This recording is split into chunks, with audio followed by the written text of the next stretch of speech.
Bueno, entonces a partir de la definición de la hipérbola, ¿sí? Que es la resta de las dos distancias de los focos al punto de la hipérbola, y que esa distancia es igual a una constante, o sea, resta es igual a una constante, pues nosotros vamos a trabajar toda la demostración, y esta demostración es muy similar a la que hicimos previamente de la elipse. Y esa se las voy a dejar en el siguiente video.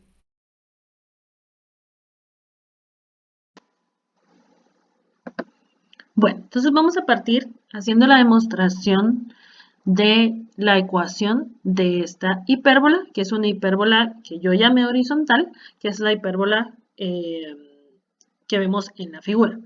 Ahora, si recordamos la definición, en la definición de la hipérbola, nosotros dijimos que una hipérbola se definía como el conjunto de todos los puntos x, y, tal que la distancia que haya del foco al punto, en este caso la distancia que hay del punto al foco 2, menos la distancia que hay de este mismo punto al foco 1, lo voy a poner aquí, del punto al foco 1, sea igual a una constante, que como vimos en el video anterior, esa constante era igual a 2a.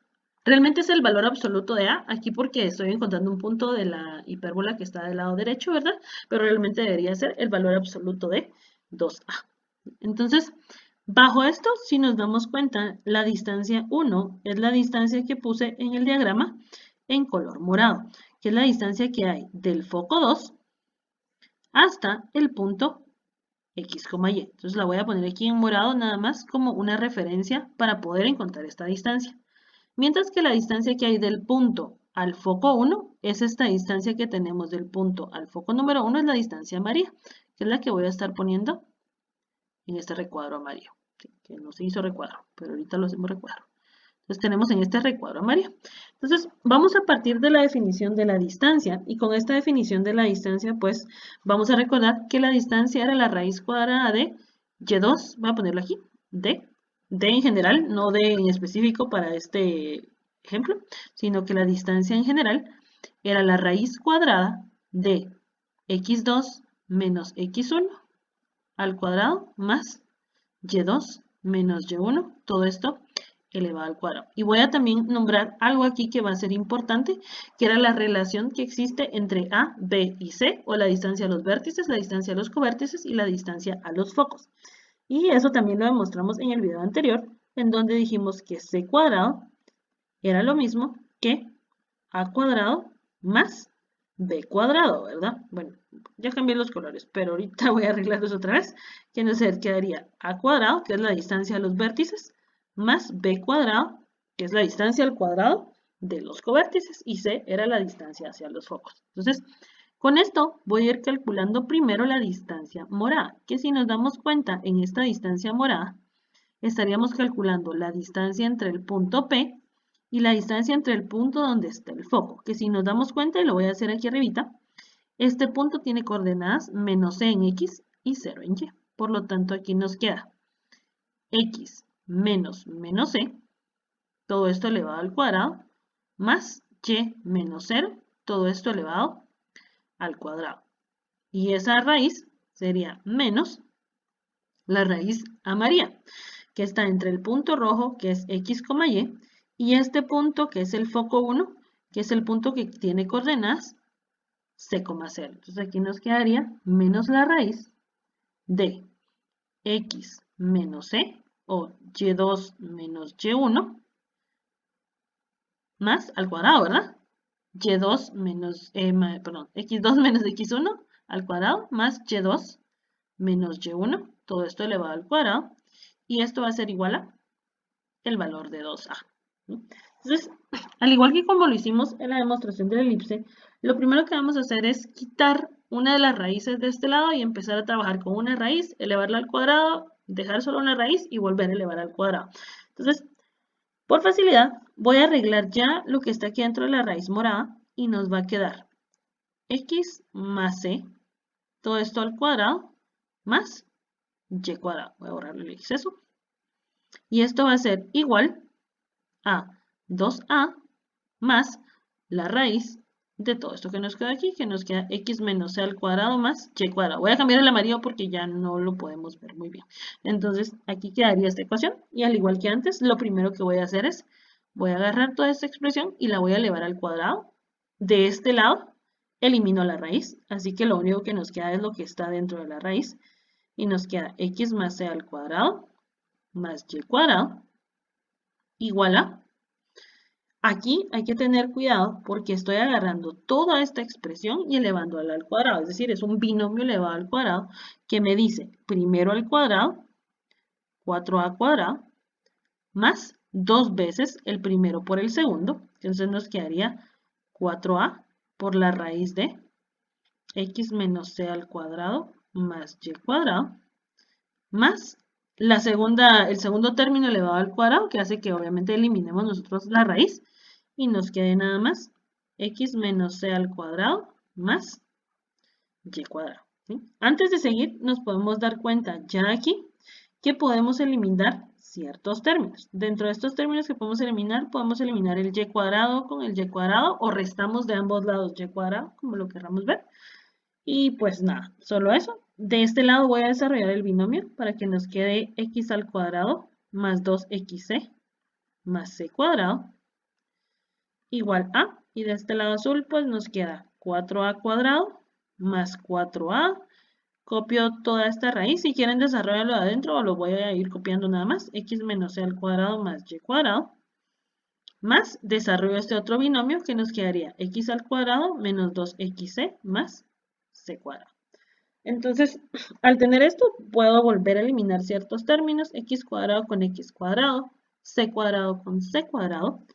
Y a partir de esto, pues también me puedo dar cuenta que ya me quedó solo un término del lado izquierdo, que es el lado morado, 2xc, que es exactamente igual a este otro término del lado azul, ¿sí? Solo que con signos distintos. Es decir, si sumo de ambos lados el 2xc, de este lado nos queda 4xc, y como la idea es dejar otra vez la raíz sola, este término también lo resto de ambos lados y nos queda menos 4a cuadrado igual a 4a por la raíz de todo esto, ¿verdad?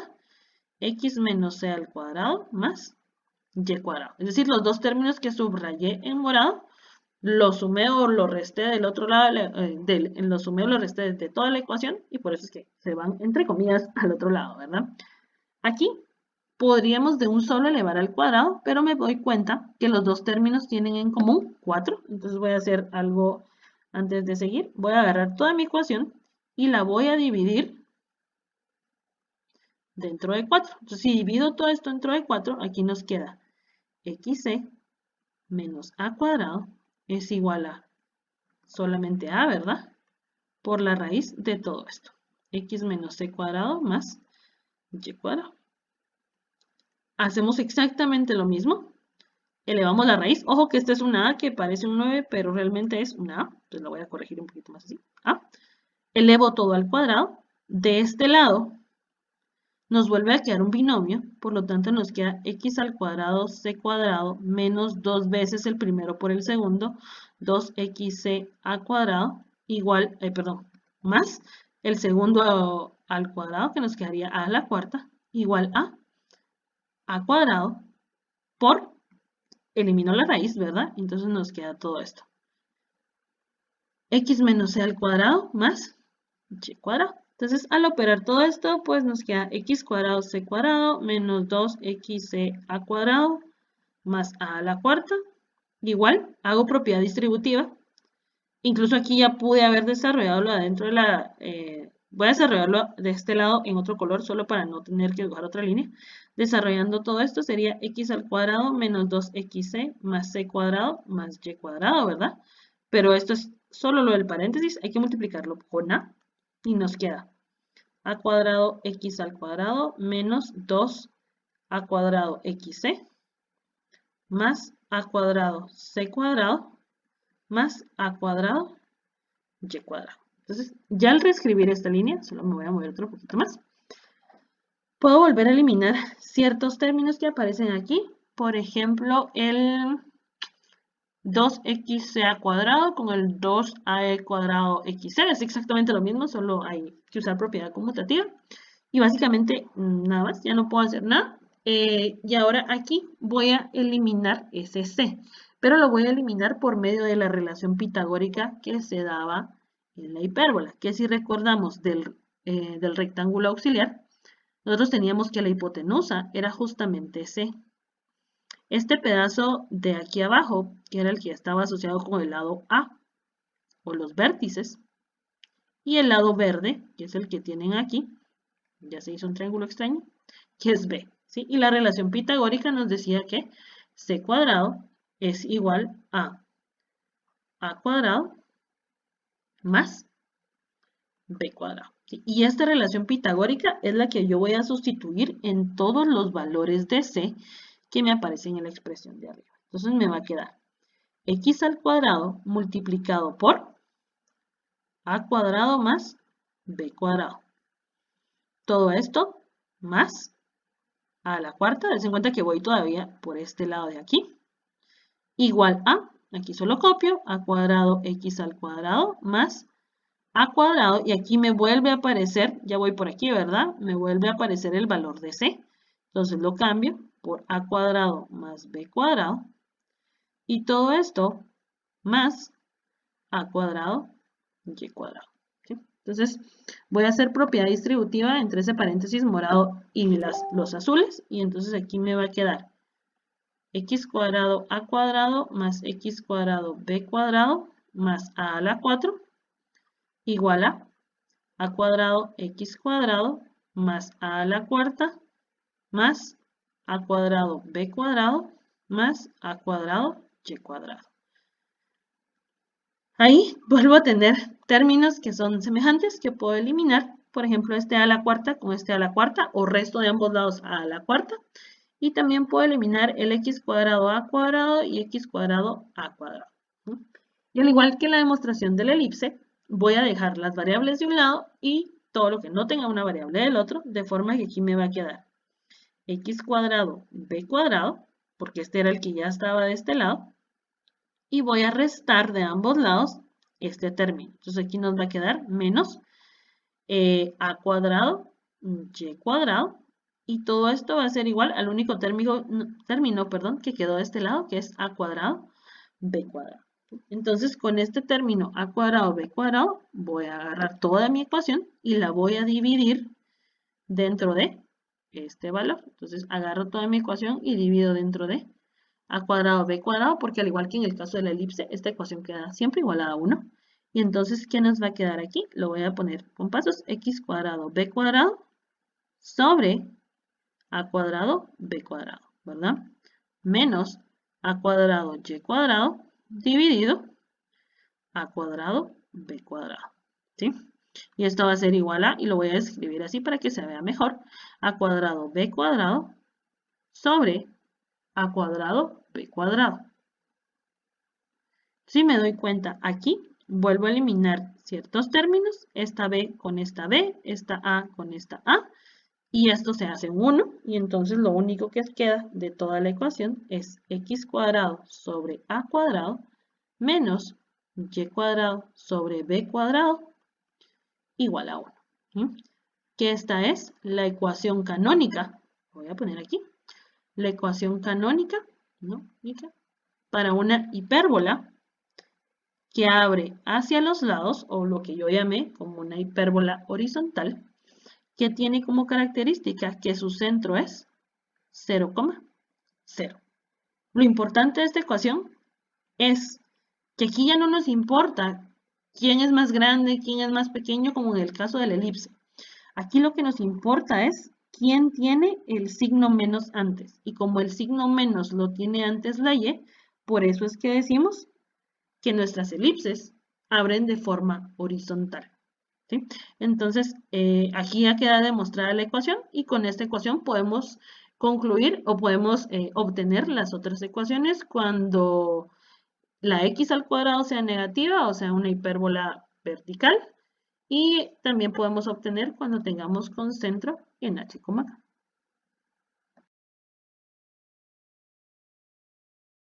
Ahora bien, A partir de este video, pues encontramos una de las posibles ecuaciones de las hipérbolas y estuvimos trabajando por el momento, por facilidad, con la hipérbola que tiene centro en 0,0 y que abre de esta forma, o que yo le voy a llamar la hipérbola horizontal, ¿verdad? Entonces, en esta hipérbola que es horizontal para mí, o según yo le llamo horizontal, pues vimos algo, ¿sí? La ecuación para la hipérbola con centro en 0,0 y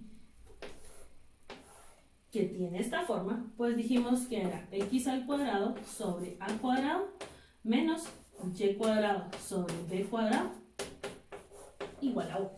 ¿Sí? Ahora, si tenemos el mismo caso, centro en 0,0, pero la hipérbola es una hipérbola vertical que abre hacia abajo y el centro justamente está aquí en 0,0, entonces vamos a tener que, ¿cómo va a cambiar la ecuación? Y cuadrado sobre a cuadrado menos x al cuadrado sobre b cuadrado igual a 1. Entonces quiero que nos demos cuenta de algo.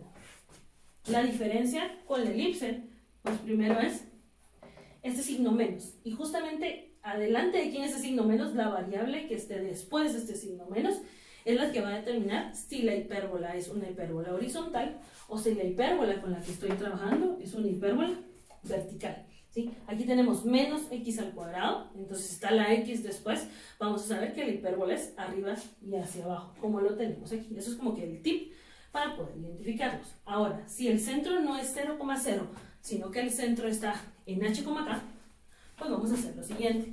Si el centro es h, k, pero seguimos teniendo esta forma, solo que ahora obviamente el centro ya no es 0, 0, sino que es h, k, pues lo que cambia es el corrimiento, que sería x menos h al cuadrado sobre a cuadrado menos, ¿verdad? Y menos k al cuadrado sobre b cuadrado, y esto sería igual a 1. Y entonces todas estas que estoy poniendo aquí obviamente son las ecuaciones en su forma canónica o estándar, ¿no? Entonces, si el centro es h, k, pero la hipérbola es vertical, pues ya sabemos que la que tiene que llevar el signo negativo debería de ser la x, por lo tanto solo intercambiamos y menos k al cuadrado partido a cuadrado menos x menos h al cuadrado sobre b cuadrado, y todo esto es igual a 1, ¿sí? De nuevo, el menos está antes de la variable que determina si esto va a ser horizontal o va a ser vertical. Quiero que nos demos cuenta de algo que es una diferencia importante con la elipse.